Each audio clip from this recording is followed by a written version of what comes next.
So my name is David Matthews. I'm 49 years old, and I reside in Brooklyn, a few blocks down the way. All right, mind starting? Hey, I'm Ken. I'm a country boy from Guyana. I'm 36, and I grew up in New Jersey. Hello, I'm Brandon Lee, also known as Pooh. I'm 27. Harlem, born and raised, but now I live in the Bronx. Hi everybody, my name is Rico. I reside in Bed-Stuy, Brooklyn, and I'm from DC. My name's Cordine Lewis Allen. I am 28 years old, and I am from Brownsville, Brooklyn. All right. I heard a Fidna in there somewhere. Aren't you Southernish? No, I what is it? Appropriate? Appropriate Southern culture. That's exactly Southern sensibilities. Hello, my name is Brandon Brooks. I reside in the Bronx. I'm originally from Denver, Colorado. How old are you? 29. Sorry. 29, sorry. Steven Emmanuel Martinez. I'm 27. I'm originally from, I'm born and raised in Brooklyn, and I'm happy to be here. I am also Brandon. I am also 27. I'm from Baltimore, Maryland, and I live down the block. All right. So I'm just going to put a question out there. Does anybody find it difficult to date in the modern day? What is dating like for folks in the modern day? Well, I'll give it a shot. For me, dating means when I'm dating someone, that means I'm in a relationship with them or contemplating a relationship with them and thinking about future, maybe. Right now, I'm not doing all of that. Dating is an interview process because you don't know if you're going to get the job, and so you're still filling each other out. It's a very long process. I'm really particular about terms. So dating, I'm in a relationship, but dating and being in a relationship are like two different things. I go through stages. Okay. I'll talk to somebody, and then I'll date somebody, and then we'll be official. I think, at least in my experience, I think dating is easier than... I think people I've encountered have more fuzziness around sex than dating. I think we're a very puritanical generation. But people still believe dating is you go out, you get to know each other. At least for somebody who's 36, still more 36 and 37. I think I'm in a sweet spot where people are looking to almost get married. I think I'm at a marrying age. That's what we talked about. Yes. So I think a lot of people I meet are looking for that. So it is a dream job interview. I agree with that. But we can't deny, you brought up the apps, right? We can't deny that there's a humongous contingent of our community that plays into the app situation. And what is going on with that somebody's in the bedroom on A for A while their dude is in the living room or in the kitchen cooking fish fritters. But I think part of it is the fact that some of us aren't as abled as straight people where we can just go and be like, hey, what's up? I think you're cute. What's going on? For us, it's I don't know you're gay unless you're in this gay space. Mm-hmm. And then I just think about when I was in college, before there was Jacked and Grinded, there was A for A and BGC, and that's how people were. At least when I was in school, that's how I was finding out who was gay and who was on a deal or whatever the case may be. But technology has just progressed from the desktop to the mobile and a different version. So it's easier to find people like you on these apps and platforms versus unless you're in a space where it's a bunch of gay men. But I wonder if we're importing too much into social media apps. We generally talk about these through a framework of pleasure and desire. And I wonder if it goes beyond that. Because for me, I think it has a lot to do with longing. Not me per se, but for people who do access the apps, I think it has a lot to do with longing and wanting to belong. And for a lot of them, it's also a form of entertainment. I don't always think it's about being accessible to sex and wanting to date and being in relationships. Mm-hmm. So I wonder if there's a mental health component as well. What does your job profile say? I can read you. Yeah, read us your Joshua. And then show us your grinder. What's your Grindr? What is that profile? His app That said profile. his title is Mr. Right or Mr. Right Now. So it's clear that you're both looking for an inner relationship and for some hookups. I mean, I think not everybody's looking for the same thing. Sorry. I mean, I think for an app, you can be looking for, like, I've met people I hang out with, I've met people I play tennis with, I've met people I've dated and been in relationships with on apps, but it's also a very utilitarian thing that, at least for me, it allows me not to deal with intimacy. There are times when you have a block of time, which is like an hour and a half, and you don't want to know somebody's name, you just want to know what they look like and what they're into, and the apps are very good at those kinds of things, and that's when you get annoyed with the people who are looking for more to get to know you, because it's like, okay, the third question, I want to know this. And I think it's a dangerous thing, at least I know for me it's a dangerous thing, because it perpetuates my intimacy issues, and it's a fallback, but it's there, and I think at some point you have to say, okay, at the end of this day, this is what I want to do, and I'll deal with the therapy tomorrow. That I've had with people that started on various forms of technology. So, like, for instance, I met someone on LinkedIn. You know, don't speak on LinkedIn and Facebook. You know, what's his job. And so I will admit, I hit him up and I was like, he's fucking cute. Yeah. But he was also very, professional, and it was on some old professional stuff. And it was like amazing. And we still talk to this day, and we haven't, officially met yet, but we've had very intimate moments. You know what I mean? Like FaceTime, phone calls, and just like really like sharing with each other. Jack, like someone, I had a dude who, shared with me, because I kind of probed a little bit, because I sensed that something was off with him, like in his profile, and he shared with me that he had recently been drugged and gang raped. And in the process of me even just like, him sharing that with me and me receiving it, and offering him help and guidance and like, kind of, well, maybe you should talk to, these people, go here or go there. Like that, to me, was a very intimate, experience and exchange. The same person who's on LinkedIn at 8 a.m. in the morning is the same person who's on Grindr at 7 p.m. in the afternoon. I think we want to categorize people, and then we take away their sexuality. Because, and for me, it's like, okay, if I could find somebody who's all those things, and we always have this tension, like, sometimes I'm in these I'm in these gatherings, I'm like, okay, well, how does Jacked and Grindr survive if none of us are on it? But I've seen y'all. Some apps that now we're coming to the evolution. Some apps have a reputation of being that app for just instant sex, and some other apps will be for maybe a little bit deeper. I'm just curious, how did y'all view intimacy and desire in your 20s? Versus how you measure it now. I know for a fact, like you mentioned intimacy and like you mentioned access. And for me, like when I was in my 20s, I would say that the intimacy wasn't as important. Like it was all about just getting, my nuts and just enjoying myself. But over time, I feel like the reasons that I access these apps and whatnot has changed significantly. Like for me, it's actually like an interview for intimacy rather than it being like an aversion of intimacy. Like I actually use it to kind of like you said, like interview people like way ahead of time before we even like have a conversation. It's gotten harder, but I've become more cognizant of what the problems are. So I think early on, like if somebody asks me now, what are you looking for? I can absolutely tell you what I should be looking for. I could give you the whole list, which is nice. But am I at the end of the day going to find you sexually attractive?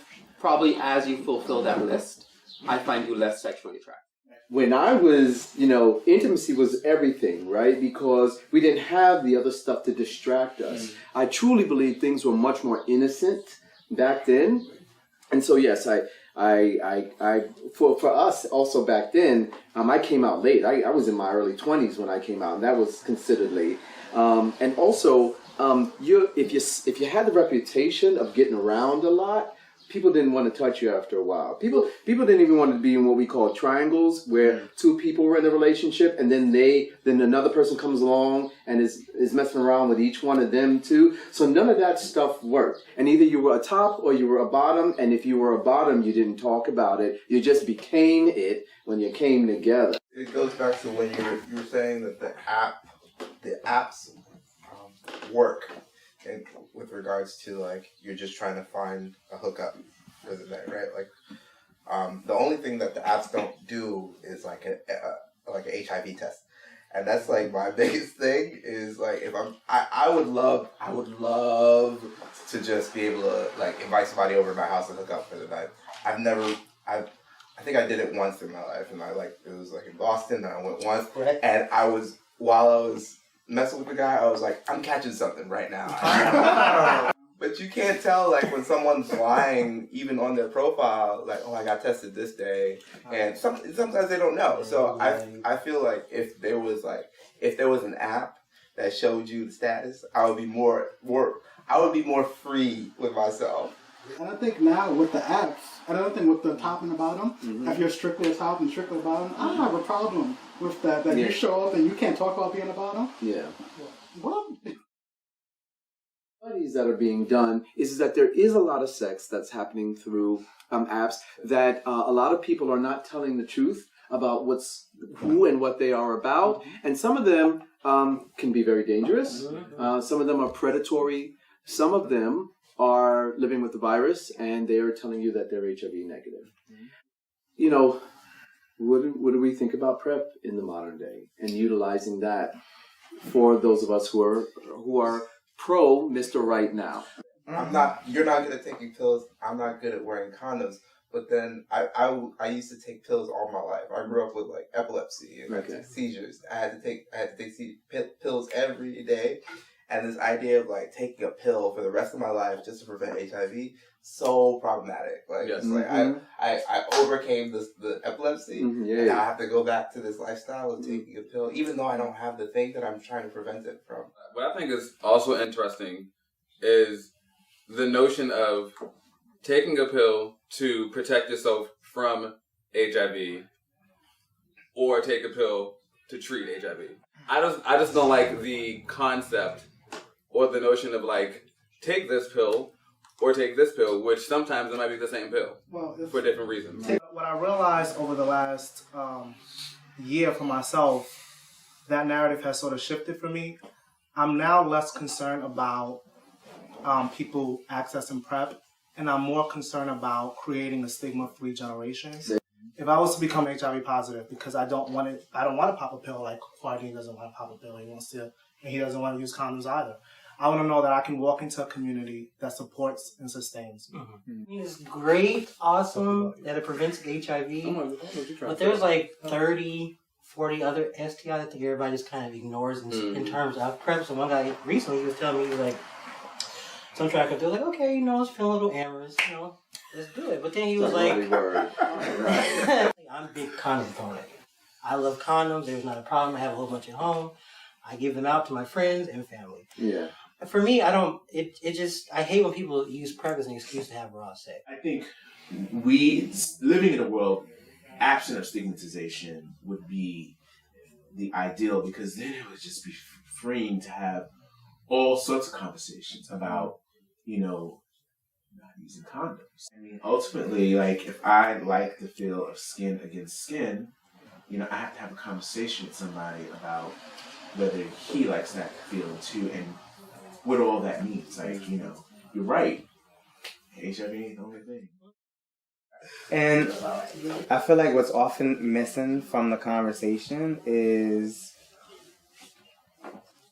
STDs and people worrying about that. And like, people focus so much on that, but we lose sight of people who are in and I'm going to use a big word here, but I'm going to break it down, discordant relationships. So people who, or as I like to call them, magnetic relationships, where it's someone who's positive and someone who's negative. And like, I feel like we focus so much on like, this person just wants to use PrEP so they can have, random sex, raw sex. And I'm not a proponent of that term either. But like, you know, so they can have condomless sex, or, you know, they're not worrying about STDs or this and that, blah, blah, blah. Or people are not sharing their truth about their status on apps and whatnot. But what we lose sight of so much in the power and potential of PrEP is in its ability to kind of bring us, you know, of different statuses together. You know what I mean? Like some of the, and this is a share here, like, you know, some of the best sex I've had has involved PrEP. And, you know, and that's my truth.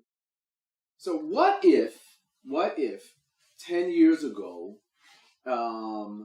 your doctor had said to you, you know, your regular primary care provider said to you, hey, I got this cool pill that really would do wonders for blocking sexually transmitted diseases. What if it didn't, you know, all the fervor, you know, that has been laying on us, right? What if 10 years ago, the doctor said to you, hey, I've got this great pill. Just gonna let's you want to try this out? Let's talk about it. I would have been on it the next day. 10 years ago, I was keeping condoms and filling them with water to make sure there was no leakage. Oh, that was how prevention oriented I was, and I did that for years. I probably agree. I would have been on it like the same day. Like, and I know for a fact that my life would be much different than it is now. Like, I don't think I really comprehended what like HIV was, because I lived in an area where like that wasn't a huge thing, and there weren't that many gay people around. So if PrEP was a thing 10 years ago, I would have been 17. I don't know if I would have, and I also was still in the closet. I don't know if I would have used. I don't know if I would have used it until maybe like 4 or 5 years after the fact, when I got into college and I realized that there was a world of being gay. Even now, even with PrEP, I still wait, like I'm still going to wait at least 10 years. I want to see like trends, health outcomes, what's the long-term aspect. Is there benefits to taking PrEP for a long period of time? Because I just have a thing about medicine. From my mother, because she's very anti-medicine, that's another story. So I would wait, and I do think, like, in my case, personally, for me to take PrEP, I know if I would rather, if I was having a mental issue, I would rather somebody be positive that was already HIV positive, then I would take PrEP in order to possibly discuss having unprotected sex. Where we were responsible for understanding ourselves and our status and our, what we are bringing to other people, what we are taking to other people, not just STDs, just like what we are as individuals. And being able to present that in a way that allows us, the other person, to decide how they want to respond to that other person. But this stigma, I think, is a lot deeper than we give it credit. I always say that in our conversations, everybody's at top and everybody's negative. This is how our community operates, right? These are the positions of privilege in our community. True. And we always talk about, like, you're on these like Facebook or social media threads where it's like, well, what if the guy you're dating is positive? I'm like, half of us in here are positive. Most of the men I've dated in my 30s are positive. I actually don't think there's enough prevention messaging for us now. And I sort of, Kenrick touched on HIV is not a death sentence anymore. But I think we also forget, 50,000 people tested positive last year for HIV. 17,000 died of AIDS-related complications. I have 2 HIV positive friends who are HIV positive and clinically depressed who committed suicide. I grew up in a time where, I was so young. In the 80s, when, at the end of that decade when y'all were being born, a lot of us were seeing just the wholesale decimation of large communities of brothers. First of all, we thought it was a white gay disease, right? And so we couldn't even really get it. And then when we found out that not only were we getting it in larger numbers, then we didn't even want to have a conversation with each other and everything else. So the fact that there is a pill available that could prevent all of this, I think PrEP is also a tool within monogamous couples. As sexually liberal as I can be and very honest, I've always been in monogamous relationships for the last 10 combined of the last 17 years, primarily with HIV positive people. Like the last 2 encounters that I had were people who were positive. And that's not something disclosed to me immediately. The first guy, the whole date, and this was our second date actually. And it was like, I started looking for like small red flags for people, I guess, not such a red flag, but. And it came to a point where we was in dinner, and we're sitting there, we're talking, relaxing. And I was like, oh, so he was telling me a story about before, and I was like, oh, so is that when you were diagnosed? And he stopped. He was like, no, it was actually 2 years before that. I was like, okay, and I continued talking because I was reminiscing and stuff like that, and I continued. The next time, I was back in the middle of the session, and we was about to do, and I was like, oh, by the way, you positive? He was like, oh, again, the hesitation, because he stopped, and he was like, yeah. I was like, okay, good. I went back to making out with him. Mm-hmm. If you drop it like a bombshell, it's going to be a bombshell. Mm-hmm. If you're going to think of it as a landmine of how they're going to feel, then that's how it's going to be. That's right. If you just bring it up blasé, like, what's your favorite scary movie? Then it's going to be nothing.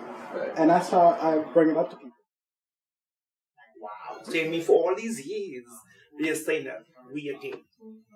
When gay means happy. You know, and that's still kind of a... We are happy people. We are happy people.